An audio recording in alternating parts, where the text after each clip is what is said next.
पुत्र आप सभी को मुंडा मैथ्स पर स्वागत करता हूं। तो चलिए मेरे दोस्तों, बहुत लोग कमेंट किए थे कि सर पिटोलमी थ्योरम का थोड़ा सा कॉन्सेप्ट बता दीजिए कि पिटोलमी थ्योरम थोड़ा प्रूफ कर दीजिए कैसे यह होता है। तो चलिएगा ध्यान से, बहुत एक छोटे से वीडियो में आपको हम पिटोलमी थ्योरम का कॉन्सेप्ट बताते हैं कि आखिर यह क्या होता है, कैसे होता है। तो सबसे पहले एक बात समझिए कि पिटोलमी थ्योरम चक्रीय चतुर्भुज में लागू होता है और चक्रीय चतुर्भुज उस चतुर्भुज को कहते हैं जिसका चारों का चारों शीर्ष वृत्त के परिधि पर रहे। तो पार्टनर साहब, यह ABCD चक्रीय चतुर्भुज है और इसी में आपका पिटोलमी थ्योरम लागू होगा। तो पिटोलमी थ्योरम क्या कहता है कि किसी भी चक्रीय चतुर्भुज में आमने सामने के भुजाओं का योग यानी कि AB और गुणे पार्टनर साहब यहाँ हो जाएगा CD। पहले बात समझिएगा, आमने सामने के भुजाओं के गुणनफल का योग यानी AB गुणे CD और AD या गुणे BC, मतलब कि आमने सामने के भुजा का गुणनफल का योग उनके विकर्णों के गुणनफल के बराबर होता है। पार्टनर साहब, एक विकर्ण है यह AC और यह एक तो विकर्ण है BD, तीन के विकर्णों की गुणनफल को बराबर होगा। यही आपका पिटोलमी थ्योरम पार्टनर साहब, इसी को हम लोगों को प्रूफ करके दिखाना है कि आखिर यह कैसे होता है। तो चलिएगा ध्यान से, आप तो यह पिटोलमी थ्योरम जान गए। पिटोलमी एक पार्टनर साहब मैथमेटिशियन थे जो यह बात बताए थे कि किसी भी चक्रीय में यह लागू हो सकता है। तो चलते हैं ध्यान से, आगे बढ़ते हैं कि पिटोलमी थ्योरम प्रूफ कैसे होगा। तो मेरे भाई थोड़ा सा फिगर हम बड़ा बनाते हैं, समझिएगा सब प्रेम से। जिस बंदा को समरूपता कुछ आता होगा वही समझ पाएगा कि यह पार्टनर साहब कैसे प्रूफ होता है, यानी त्रिभुज को समरूप करने आना चाहिए। और अभी तक हम ज्योमेट्री में त्रिभुज नहीं पढ़ाए हैं तो हम यहाँ पे थोड़ा सा बोल देंगे, आप लोग उस बात को समझिएगा प्रेम से। और जहां दिक्कत हो वहां वीडियो को पॉज करके समझिएगा, क्योंकि पार्टनर साहब इसमें थोड़ा समरूपता बहुत ही बढ़िया से लगेगा। तो जहां दिक्कत होगा वहां वीडियो को पॉज करके समझिएगा, ऐसा हम इस पर अपना बहुत बेस्ट परफॉर्मेंस देने का एकदम कोशिश करेंगे।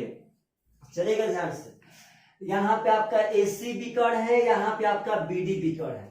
दरअसल मेरे भाई हम कर क्या रहे हैं कि यहाँ पे एक अपना से रचना करेंगे, समझिएगा प्रेम से सब आदमी। शायद यहाँ देखिए प्रेम से पार्टनर साहब, यहाँ पे एक हम रचना करेंगे। रचना क्या करेंगे कि हम 20 से यहाँ पे एक K डालेंगे, K, और यह इस प्रकार डालेंगे, समझिएगा ध्यान से, कि हम B के इस प्रकार मिलाए हैं कि कोण ABK बराबर होगा कोण CB पार्टनर साहब DBC। कैसा ही समझिएगा ध्यान से, DBC के मतलब यह हमको अपना मन से डालना था और अपना मन से हम इस प्रकार डालेंगे कि जो मेरा यह कोण है मेरे भाई, समझिएगा प्रेम से सब आदमी, जो मेरा यह कोण हो वह यह कोण दोनों आपस में बराबर हो। मतलब इसी तरह का वहां डालेंगे कि यह दोनों कोण आपस में बराबर हो जाए।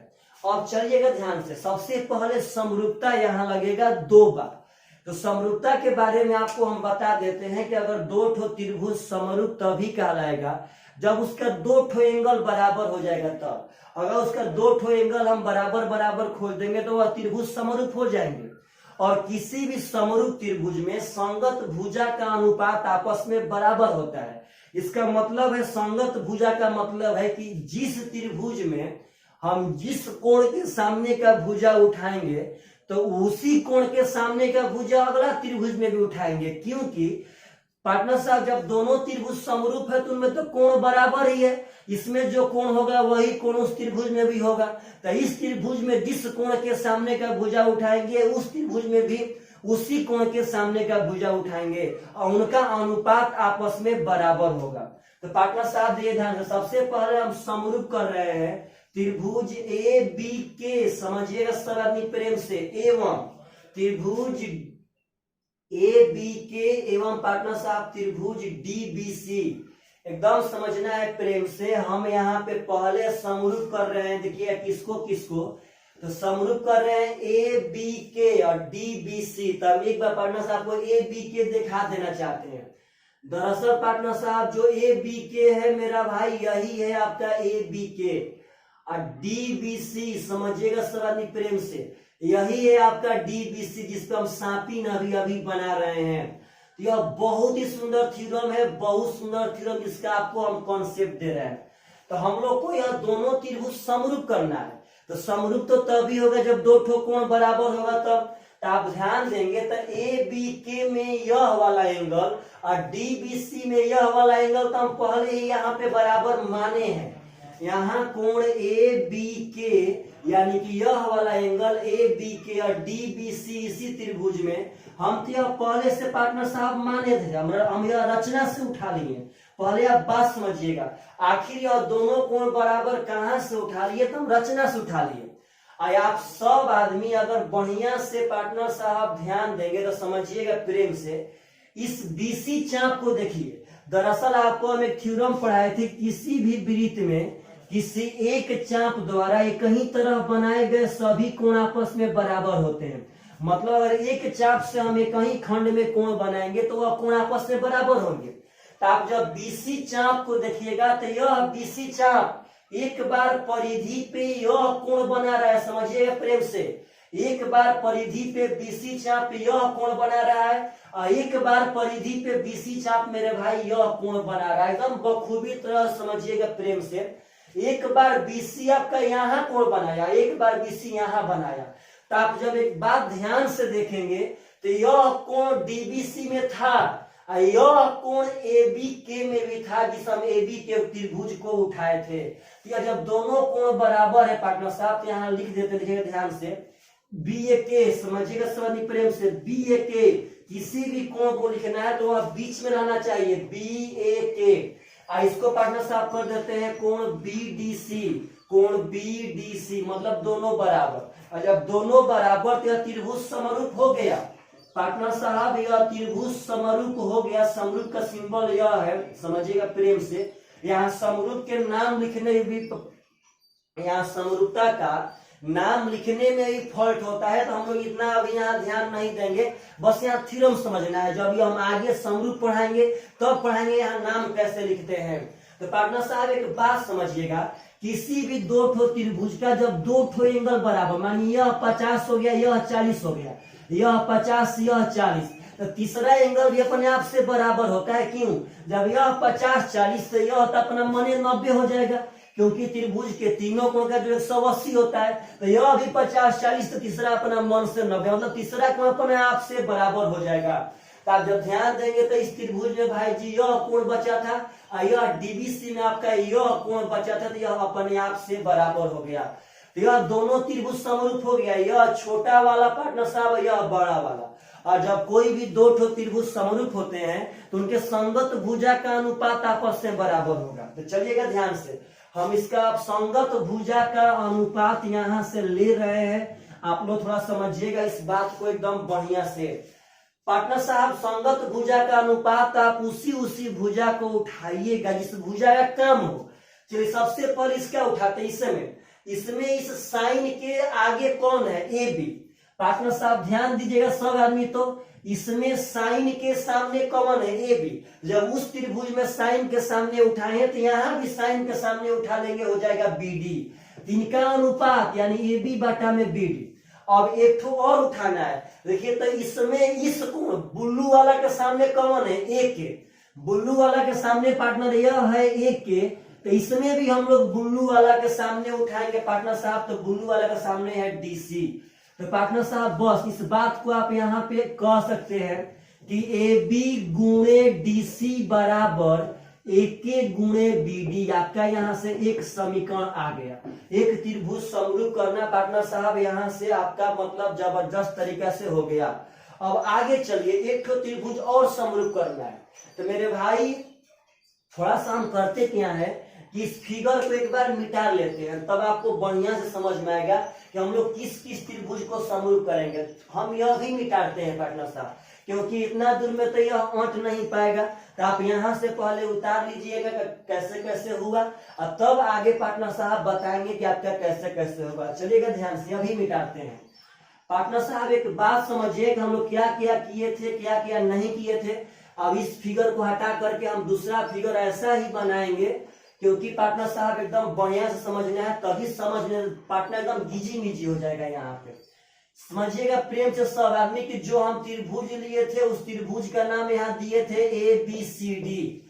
अब मेरे भाई समझना है कि हम ऐसे AC मिला लिए थे, ऐसे BD मिला लिए थे, और यहाँ पे एक तो हम K ड्रॉ किए थे, और इस प्रकार K ड्रॉ किए थे कि यहाँ से ABK, इस बात को मत भूलिएगा, ABK मतलब कि यह वाला एंगल और DBC मतलब यह वाला एंगल आपस में बराबर हो। अब पार्टनर साहब यह तो अपना संरचना किए थे, अब हमको आगे देखिए किस त्रिभुज को हमको अब समरूप करना है। तो पार्टनर साहब अब की बार हमको समरूप करना है त्रिभुज ABD और त्रिभुज BKC में। चलिएगा ध्यान से दिखाते हैं ABD कहाँ पे है। तो त्रिभुज ABD मतलब मेरे भाई यह बड़का वाला त्रिभुज जो है, ऐसे इस त्रिभुज को उठाएंगे जो शापिंग बना रहे हैं, इस त्रिभुज को पार्टनर साहब, अगला है BK से, ताकि हम शापिंग नहीं बनाएंगे, आप साक्षात समझिए कि BKC मतलब मेरे भाई हम इस त्रिभुज को उठाए हैं, इस त्रिभुज को। यही दोनों त्रिभुज समरूप करना है, और दो ठो त्रिभुज समरूप तभी हो पाएंगे जब दो ठो कोण बराबर रहेगा तब। जहां दिक्कत हो वहां वीडियो को पॉज कीजिएगा, उसके बाद समझिएगा प्रेम से, क्योंकि इसमें थोड़ा सा गीजी मीजी पार्टनर साहब होने का चांस ज्यादा रहता है।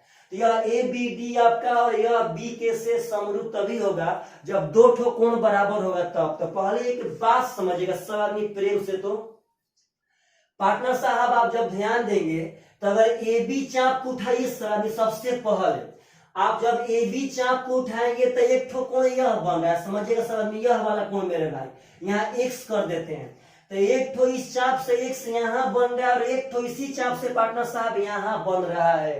एक ठो AB चाप से कोण यहाँ बन रहा है और एक ठो AB चाप से यहाँ बन रहा है, तो ये कहीं चाप द्वारा परिधि पर बनाए गए कोण तो बराबर होंगे।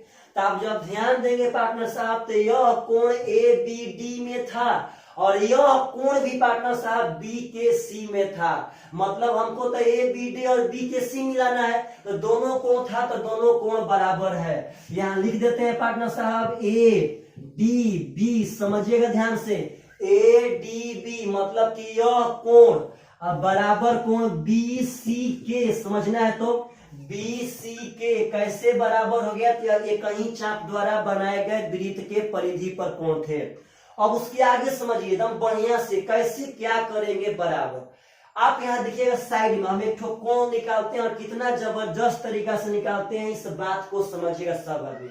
अच्छा आप एक बात बताइए सब आदमी कि कोण ABK, पार्टनर साहब ये ध्यान से इस बात को समझना है, ABK प्लस कोण KBC, समझिएगा पार्टनर साहब, KBC कहिए चाहे CBK कहिए कोई दिक्कत नहीं है। पहले एक बात समझिए तो ABK मतलब कि यह वाला एंगल और CBK मतलब कि यह पूरा वाला एंगल। पहले बात समझना है पार्टनर साहब, ABK और CBK मतलब यह CBK में टोटल आ जाएगा भाई जी, टोटल। तो पार्टनर साहब जब यह दोनों जोड़ेंगे तो यह वाला एंगल और यह वाला एंगल जोड़ेंगे तो क्या पार्टनर यह टोटल वाला एंगल हो जाएगा कि नहीं हो जाएगा। तो इसी टोटल एंगल को हम एक और तरह से लिखते हैं, देखिए कैसे, ABD पार्टनर साहब ABD अब प्लस कोण CBD चाहे DBC, समझिएगा ध्यान से मेरे भाई एकदम बढ़िया से।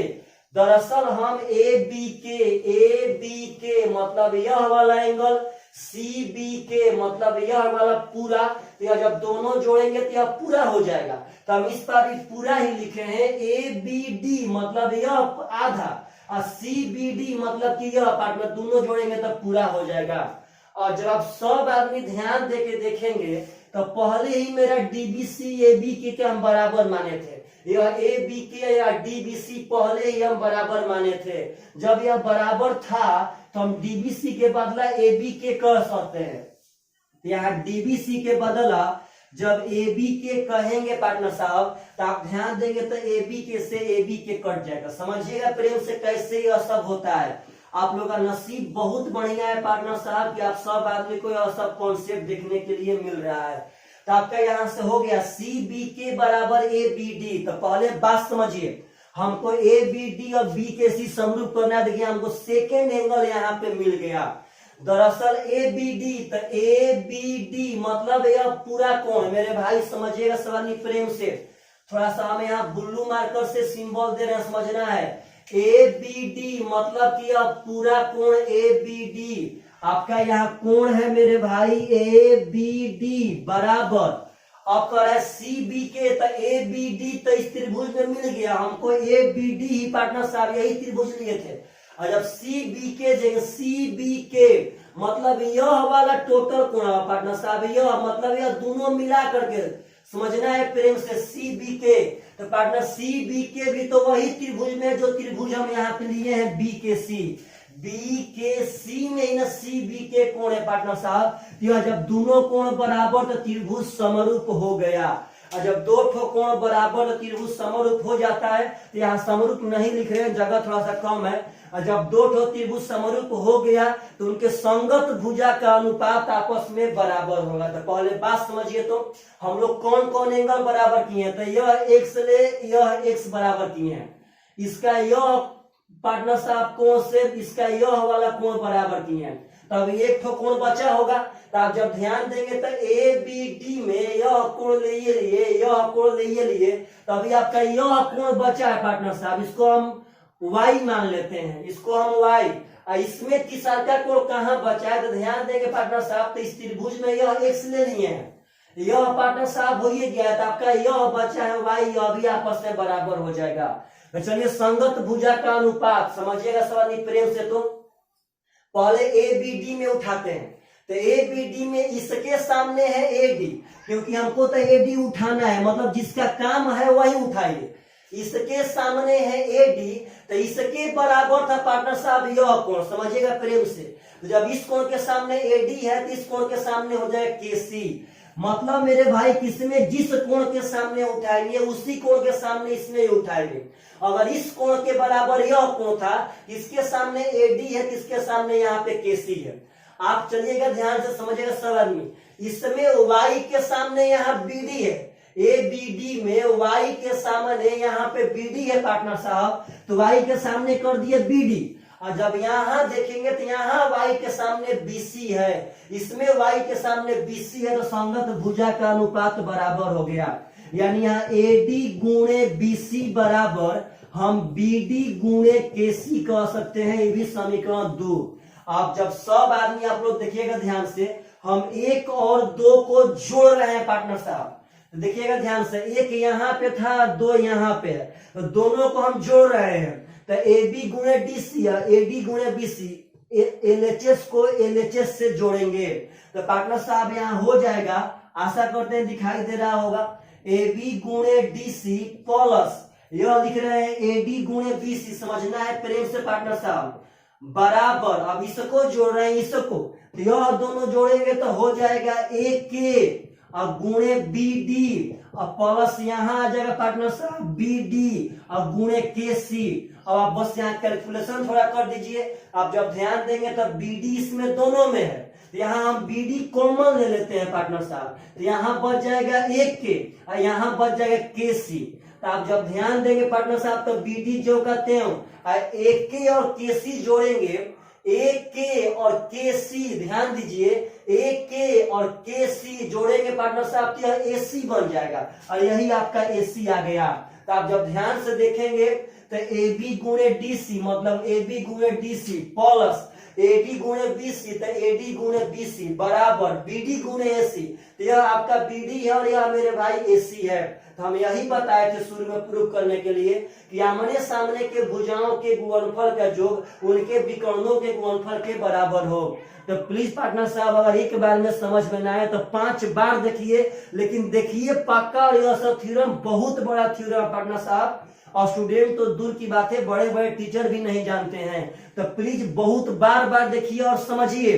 धरती पे अगर बुलंदी को छूना हो, बड़ा बड़ा काम करना हो, तो वह एक बार में बहुत शायद ही सफल होता है। तो यह एक बार में पार्टनर साहब थोड़ा सा आपको 80% समझ में आएगा, तो 20% और समझने के लिए आप इसको 2-3 बार देखिएगा। चलिए मेरे भाई, बाय बाय, टेक केयर।